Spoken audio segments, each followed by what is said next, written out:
Yeah, I'd like to talk about extroverted sensing and introverted sensing. And what do we mean by introverted and extroverted? Well, what we mean by introverted is that it's something that is within the subject, within the person. And extroverted means outside the person, is something be, in a sense, yeah, outside the person. So the person is not personalizing it. It is objective. It is as it is, and forget the individual's opinion about the matter or experience about the matter, and so on. And introverted sensing and extroverted sensing refers to a sort of conscious awareness. And some people use extroverted sensing more than introverted sensing, and opposite. And people using extroverted sensing, they often experience the world in real time. They experience the world truly and fully in its most reality, in a sense, because extroverted sensing uses their senses to uh, they use their senses to uh, dive into the world with, what they hear, touch, smell, and so on. And that's why people that has often dominant extroverted sensing, they are the people that would engage in sports, and so on, in which they have to engage in extroverted sensing, and it has to do with, it stimulates their fine tuning of, in a sense, being in the environment, and so on.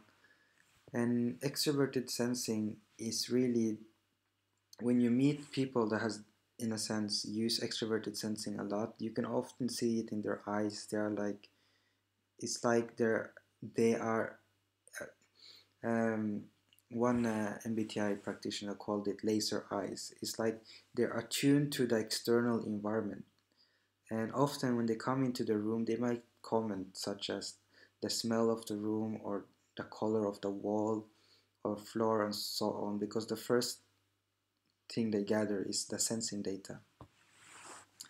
But people that prefer introverted sensing are, in a sense, opposite. Now their sensing is in tune inwards, and because it's in tune inwards, it becomes subjective, and it means that their experience of the world becomes personalized, and their experience of the world, their inner experience of the world, will override their objective experience of the world. So it means that an introverted sensing people is, for example, when walking to a place they have been before or experienced something good or bad, when meeting the same area or walking in the same place, they will re-experience the the experience they have previous. And so why is that? Why is that they're walking to a place, and why are they not experiencing it as it is now? I mean, if the place was bad before and now it's good, why should they still experiencing it bad today?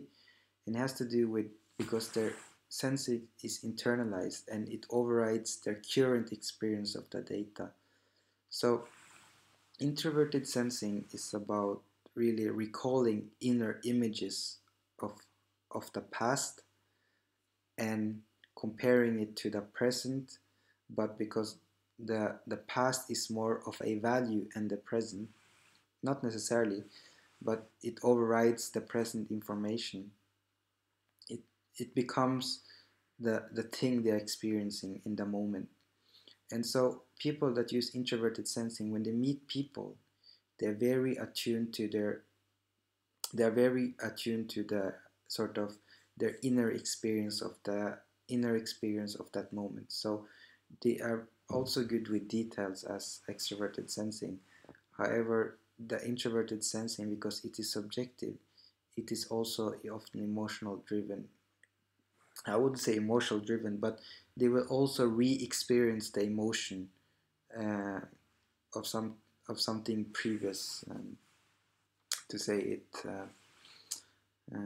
lightly. And So extroverted sensing and introverted sensing is two way of taking in information.